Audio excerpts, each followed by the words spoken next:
You're listening to A Chapter a Day, a daily podcast. The Bible comes alive as we read a chapter out loud each day. Hello, it's time for a chapter a day. We are reading Exodus chapter 8. Here's what it says. 7 days passed after the Lord struck the Nile. Then the Lord said to Moses, "Go to Pharaoh and say to him, 'This is what the Lord says. Let my people go so that they may worship me. If you refuse to let them go, I will send a plague of frogs on your whole country. The Nile will teem with frogs. They will come up into your palace and your bedroom and onto your bed, into the houses of your officials and on your people, and into your ovens and kneading troughs. The frogs will come up on you and your people and all your officials."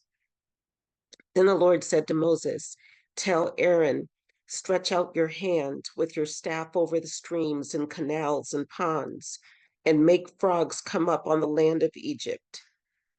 So Aaron stretched out his hand over the waters of Egypt, and the frogs came up and covered the land. But the magicians did the same things by their secret arts. They also made frogs come up on the land of Egypt. Pharaoh summoned Moses and Aaron and said, "Pray to the Lord to take the frogs away from me and my people, and I will let your people go to offer sacrifices to the Lord." Moses said to Pharaoh, "I leave to you the honor of setting the time for me to pray for you and your officials and your people, that you and your houses may be rid of the frogs, except for those that remain in the Nile." "Tomorrow," Pharaoh said. Moses replied, "It will be as you say, so that you may know there is no one like the Lord our God. The frogs will leave you and your houses, your officials, and your people. They will remain only in the Nile." After Moses and Aaron left Pharaoh, Moses cried out to the Lord about the frogs he had brought on Pharaoh. And the Lord did what Moses asked. The frogs died in the houses, in the courtyards, and in the fields. They were piled into heaps, and the land reeked of them. But when Pharaoh saw that there was relief, he hardened his heart and would not listen to Moses and Aaron, just as the Lord had said.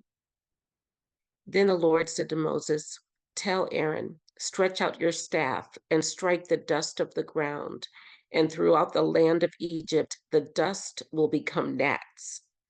They did this, and when Aaron stretched out his hand with the staff and struck the dust of the ground, gnats came on people and animals.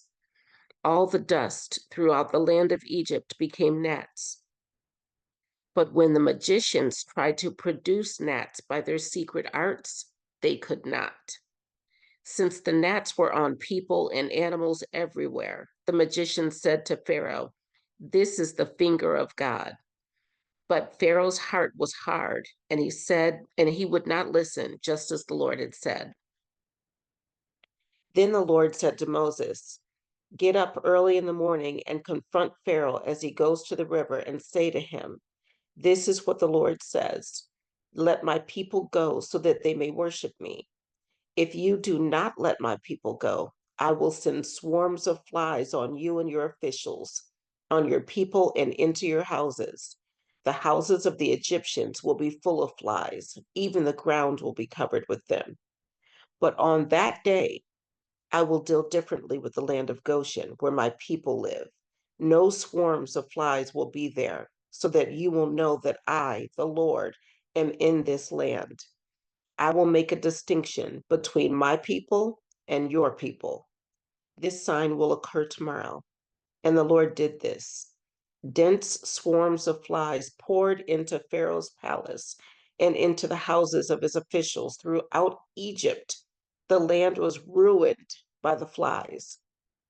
Then Pharaoh summoned Moses and Aaron and said, "Go, sacrifice to your God here in the land." But Moses said, "That would not be right. The sacrifices we offer the Lord our God would be detestable to the Egyptians. And if we offer sacrifices that are detestable in their eyes, will they not stone us? We must take a 3-day journey into the wilderness to offer sacrifices to the Lord our God as he commands us. Pharaoh said, I will let you go to offer sacrifices to the Lord your God in the wilderness, but you must not go very far. Now pray for me. Moses answered, as soon as I leave you, I will pray to the Lord, and tomorrow the flies will leave Pharaoh and his officials and his people. Only let Pharaoh be sure that he does not act deceitfully again by not letting the people go to offer sacrifices to the Lord. Then Moses left Pharaoh and prayed to the Lord, and the Lord did what Moses asked.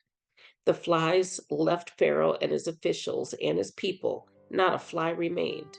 But this time also Pharaoh hardened his heart. This time also Pharaoh hardened his heart and would not let the people go. Mm, mm, mm.